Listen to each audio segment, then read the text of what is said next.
Hello, dear students. Welcome to I-Fal. My name is Teacher Nikki, and I am here to have another video lesson with you. So I am so excited to talk about a new topic for you today that will help you understand and construct better sentences using the English language.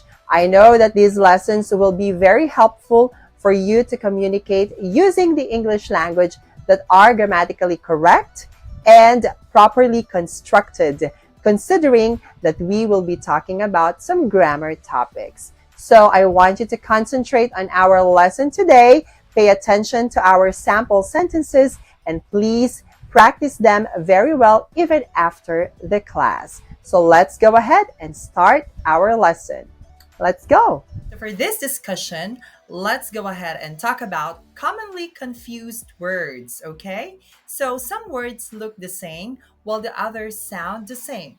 Knowing the difference between these similar words can be very tricky. So in this lesson, we have provided some of the most commonly confused word pairs with definitions for each and sentences showing them in context. So for us to better understand these confusing words, let's study them with examples and context so that we can understand it very clearly.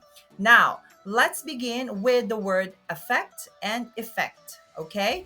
Affect is a verb meaning to influence. Effect is a noun meaning result. So let's understand these words using these examples.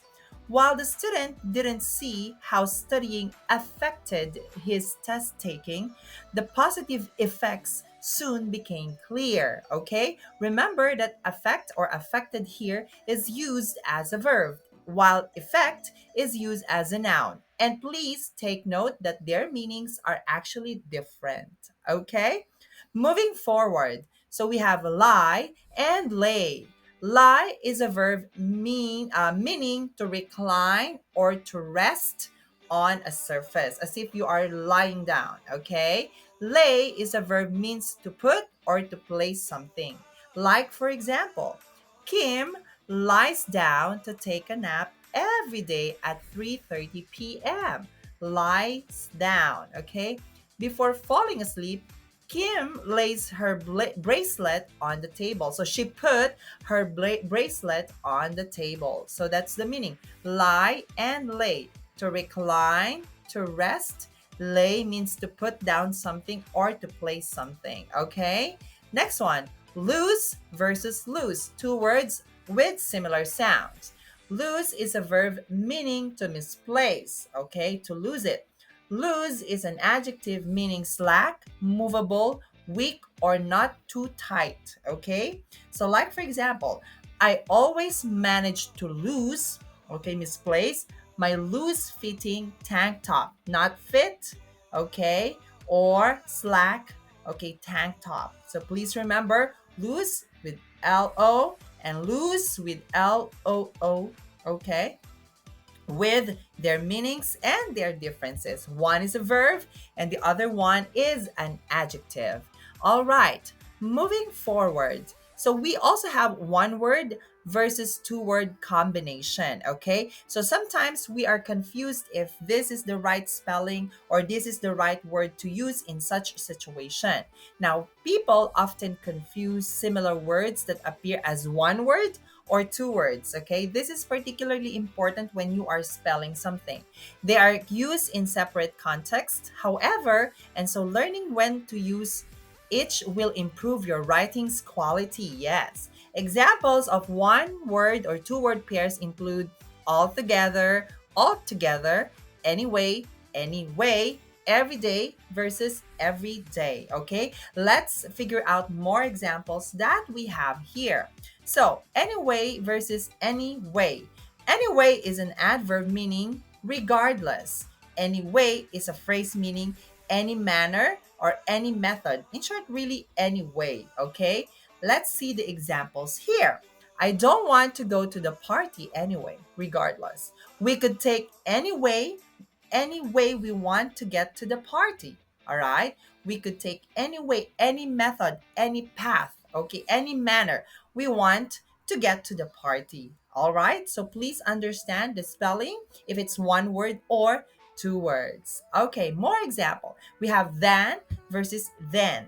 Okay, than is a conjunction used to compare two things. So normally we see this one in comparative sentences or comparative adjectives. Then is usually an adverb indicating time, then, before, or next. Okay?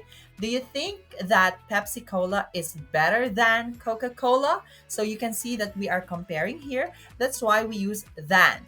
Okay? We went to the store and then to a movie, indicating time, next. All right? Afterwards, just like what we see in this example here. Next one, we have that versus which. This is not really like confusing words based on similarity in the pronunciation or the sounds or meaning. That is used when the phrase or clause that follows it is necessary in the sentence. So this is what? Restrictive relative clause, if this is very important to add in the sentence. Which is used when the phrase or clause that follows is not necessary or it's just like an accessory detail. Example, students that fail to thoroughly proofread often miss unnecessary points. Okay? Procrastinated papers, which students write often, fail to lead to the desired grades for their classes. So look at the first sentence there. Okay, that failed to thoroughly proofread is a very important sentence. Okay, that's why we need that. On the other hand, we have use or we use which on the second sentence, which is just like an additional detail for the procrastinated paper that does not really put an important point to the sentence. Okay? Next one, there, and there. Okay, there is a pronoun. Okay, that is plural possessive. Their bags. Okay, their toys. There is a word that means place. Okay, you're pointing over there. There is a contraction that means they are. Okay, so please also remember the differences of these three terms. Their dog is over there digging through the trash. They are not the most responsible pet owners. Okay? So I want you to please remember and practice more on these confusing terms. All right? So I hope you find our lesson today very helpful. So as I always say, the secret in making your communication skills in English better is constant practice. So I want you to please keep on practicing all the lessons that we've had in the past and even this present lesson. So I know that you can do it really well and you'll improve yourself eventually. So just keep believing in yourself and practice more, okay? Now, please stay tuned to our more lessons here in I-Fal and please visit our website that I will flash on the next screen.